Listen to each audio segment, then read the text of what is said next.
rival groups and unions in a recent government crackdown. Fearing the demolition of the artwork, the artist tried to reach out to the university to arrange a way to get the sculpture back, but the university would not return his calls. Then last week, in the dark of early morning hours, the sculpture was disassembled and carted away. Where it is now is anyone's guess, but it's very likely it won't be seen again. The art world lost a genuinely good guy this week with the passing of Wayne Thiebaud. Thiebaud was the godfather of West Coast realism, respected by many and disparaged by none. Thiebaud grew up in Southern California and spent time in the 1st Motion Picture Unit of the Army Air Corps during World War II. After the war, he enrolled at San Jose State, before later transferring to Sacramento State, where he obtained his bachelor's and master's. It was in this artistic hotbed of Sacramento that Thiebaud planted roots, first taking a teaching job at his alma mater before a 30-year stint at nearby UC Davis. Thiebaud retired from teaching in 1991 but maintained a professor emeritus title there and would guest lecture at the university. In 1961, Thiebaud caught the eye of legendary art dealer Alan Stone. That relationship started opening doors.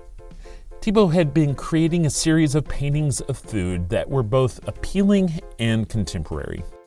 In 1962, he was included in a groundbreaking show at SF MoMA called New Painting of Common Objects, that also included the likes of Roy Lichtenstein and Andy Warhol, and signaled the beginning of the pop art era. His subjects ranged from food to landscapes to portraits, but the paintings always communicated a certain quintessential Americana. It's always amazing what long, full lives artists live. I believe it's because painting is something that is doable and provides purpose well into advanced age. On the act of painting, Thiebaud had commented, quote, "It has never ceased to thrill and amaze me, the magic of what happens when you pull one bit of paint next to another. I wake up every morning and paint. I'll be damned, but I just can't stop." Well, after 101 years, the painting has stopped. It seems like 2021 was a year of newly discovered antiquities. A Roman mosaic floor was uncovered in the English countryside, and an original Albert Dürer ink drawing was purchased at an estate sale for a price less than a family of 4 dining at Chipotle. This week, there is more news about a painting attributed to Jose Ribera that was pulled from auction in April. This week, it was granted protected status by the Spanish government, while additional research is done to verify whether the small painting is actually a Caravaggio.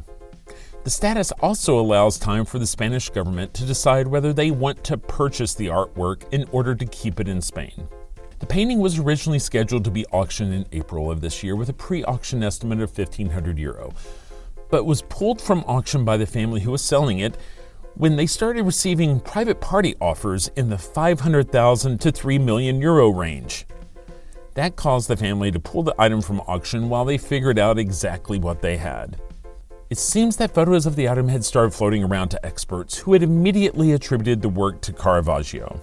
One such scholar pinned the painting to an art contest submission by Caravaggio in the year preceding the murder that led to his exile from Italy.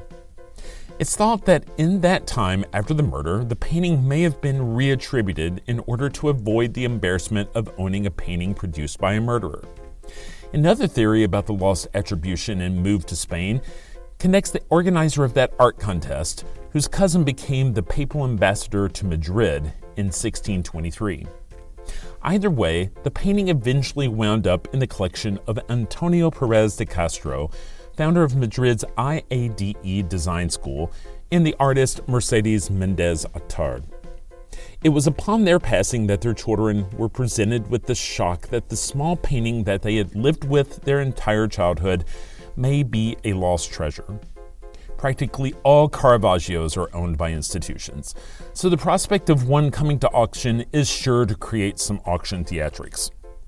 Now we just have to wait for the nation of Spain to decide if they can pony up the funds to add the piece to the collection of the Prado, or if a private collector will be able to return the piece to Italy. Either way, that pre-auction estimate has gone from €1,500 to something in the neighborhood of 50 million. That's all the time we have for this week. You've been listening to Art Sense. You can find the show on Apple Podcasts, iTunes, Google Play, Stitcher Radio, Spotify, or your favorite podcast app. If you've enjoyed this podcast, be sure to subscribe, and while you're there, please rate the show and leave a quick review. Your feedback is the key to other folks finding us. If you'd like to see images related to the conversation, read a transcript, and find other bonus features, you can go to canvia.art and click on the podcast tab. If you'd like to reach out to me, you can email me at craig@canvia.art. Thanks for listening.